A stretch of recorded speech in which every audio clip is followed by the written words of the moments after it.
Океј? Значи, за да биде најсигурно, кога ќе направи така и задачата дадена. Ти ги примаш материјалите и правиш преглед на моментална залика. И ако имаш во заликата, тоа значи дека процесот претhodно успешно си го заврши. Ако немаш во залика, тоа значи дека нешто си сгрешил.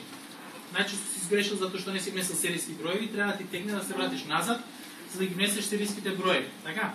Купување на стоки и материјали, количина колку имаме? 30. Правиме количина 30, серијските броеви викаме Т. Треба 30. Кликаме распореди. Нема да објаснувам зашто е битно 30, што треба да ги принтате, да ги нанесувате, тоа сме го зборили претходните часови. Кликаме на затвори и автоматски имаме сега количина 30, така? Кликам дека сме ја примери, ја ще клирам приемницата дека сме примери 30, одам во преглед на моментална залика и викам тркало мијалче, испис, автоматски ми дава дека имам 30 во складиште на материјали. Ја гледате разликата? Океј, и станува појасно се надава. Прос основа на ова сме направиле преглед на залика, што ни останува сега, пред да продолжиме понатаму, што треба да направиме? Затоа што ја правиме нарачката врз основа на накупувач, така? Производството го правиме врз основа на накупувач, треба да направиме нарачка, така? Одиме на нарачки. Извинуваме. Нарачки на купувачи, нарачки од комерцијалистот Перок. Правиме нова нарачка. Викаме кој ни е нарачател? Победа. Победа Мијалче. Викаме, треба да додадеме иденти. Дали сега одиме некаде со додај? Затоа што правиме нарачка, така? Кликаме на идент. Идентот кој ни е велосипед 1, така? Ке мене е велосипед Мијалче беше, тркало да беше. Така, велосипед Мијалче колку купува овој? 10? Така, 10 нарачува, цената ни моментално 0,0. Ние можеме рачно да си ја внесиме цената, тоа исто го знаете, можеме рачно да внесиме цена, да речеме цената ќе биде 5.000, така и ја внесуваме тука цена. Складиште дали имаме одредено? Складиште на готови производи. Ние го бираме складиштето на готови производи. Истата логика што ја кажав и претходно, важи за прием на материјал. Ако овде сте заборавиле складиште на готови производи да ставите, кога ќе правите приемница, кога ќе правите испратница да ги испратите тие производи, го одредувате складиште на готови производи. Океј? Значи сега имаме цена 0, нема да има цена 0. Значи или ќе биде претходно предодредена нарачка, цената ќе речеме ставите цена 500 денари, или ќе биде цената во набавната цена се одредува врз основа на спецификацијата. И вие ја гледате цената која што е сумата во спецификацијата и ја одредувате цената на производот. Добро? Е сега, кога ќе го оставиме овде цена, немаме ништо, ќе ще кликнеме на рачката. После, значи, врз основа на оваа нарачка ние треба да почнеме да правиме производство, затоа што сме рекли дека производот се произведува врз основа на нарачка, така? Сега, ако видите, ние ќе произведеме 10, али знаете дека затоа што ќе раз на испит се паѓа само врз основа на нарачка да се прави производство, ќе видиме после дека ако ќе произведеме 10 и кога ќе испорачаме 10, ако не ни се јавува, ако во залика ни се јавува 0, тоа значи дека успешно сме го завршиле процесот. Одиме во пренос во работен налог, складиште на готови производи, пренос во работен налог. Сега кои опции треба да ги штеклираме, така? Значи, видите, пак ќе кажам, нема потреба да се премногу збунувате или премногу критериуми да стават. Единствен критериум е затоа што нарачателот во основа е уникатен. Тоа е уникатноста му доаѓа од вашето презиме, така? И значи само треба да отидете на нарачател, нарачателот е Победа. Победа Мијалче. И затоа што ова е прв пат што имаме нарачка од овој партнер, кликате освежи податоци, освежените податоци го ја даваат таа нарачка. Пред да ја префрлиме нарачката во производство со штеклирање на отварање на работен налог, ако заборавиме да го внесеме рокот на изработка што е овде, самиот софтвер ќе не поднесе подстаци. Така треба да внесете рок на изработка и се ќе работи. Го затвараме тоа, кликаме рок на изработка, рокот на изработка ни е денес.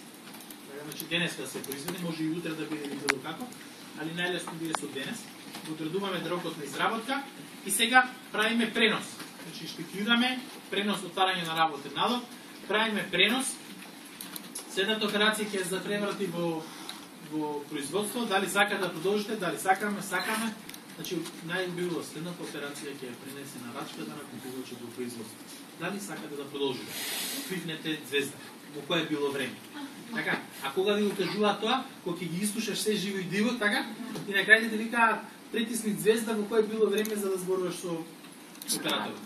Кликнеме, да? Мала фрустрација, мала фрустрација. Кликаме да. Преносот до производство е извршен. Кликнеме потврди, така? И сега што се случува? Ние велиме овој производ сакаме да го произведеме. И гледате тука ви дава спетни, јалче, недовршени сите тие работи. Ние со Wizard викаме сакаме да го направиме изработка. И сега ако забележувате од претходната недела, ако се сеќавате, кај што бевме со серијски броеви, така? По серијските броеви тука беше штиклирано, така? И имаше опција да се внесат серијските броеви за производ. Затоа што овде кај иден не сме штиклираме дека се работи за серијски, дека се работи за производ со серијски броеви, така? Автоматски ние викаме тука количината е 10. Немаме серијски броеви, значи ќе ги примеме сите работи. Е сега софтверот автоматски ги повлекува и тие со серијски броеви. Значи гледате што направил софтверот. Софтверот автоматски ги избрал тие 20 со серијски броеви. Во основа тоа е така направен софтверот сега со оваа опција, али во реалноста би требало ти што ќе ги примеш тие материјали, тие серијски броеви да ги избереш и да ги ставиш како материјал кој што влегува во крајниот производ. Кажи. Ама не сака да се пренесе? Како не сака да се пренесе? Значи една од опциите да не сака да се пренесе е тоа затоа што е веќе пренесен. Значи не може да не ви се пренесе работниот налог, не може да не се пренесе во производство. Значи може да биде веќе претходно пренесен, да немате дата ставено или да имате нула производи за производство. И на тој начин да ги прави проблемите за пренос во работен налог. Искрено ќе ви кажам, на мене до сега никогаш не ми правил за пренос на работен налог. А нас не сакаше да стави количина 10. Каде?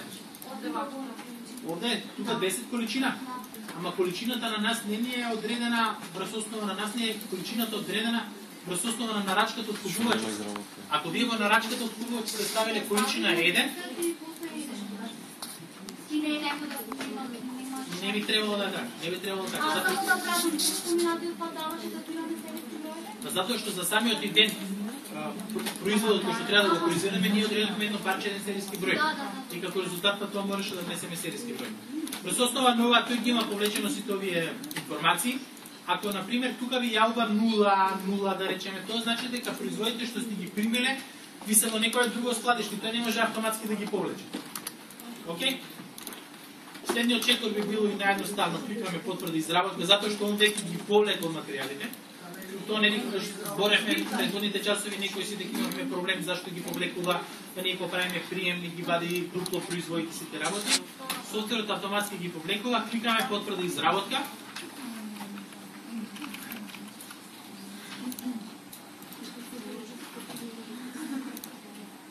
Кликаме потврда из изработка. Потврда из изработка узрачна и извршена. Така, кликнеме потврди. И сега видите што е работата. Сега јас кога ќе сакам овој работен налог да го префрлам, значи отварање на работен налог, еве да речеме пак ќе пребараме, послужи податоци. Така. Кликнем отварање на работен налог за овој, ќе ставаме рок на изработка денес. Го правам пренос, вика барем едно од позициите на нарачката мора да биде означена за пренос. Грешка. Пренос. И сега гледате, не ми дава. Барем едно од позициите. Значи гледате, не ми го дава да го префрлам, затоа што е префрлен. И ако речам непренесени во производство, освежи податоци, ќе ми даде дека нема ни една. Ме разбирате? Значи вие автоматски на овој начин ви кажува дали веќе сте го пренеле во производство. Ако сте го веќе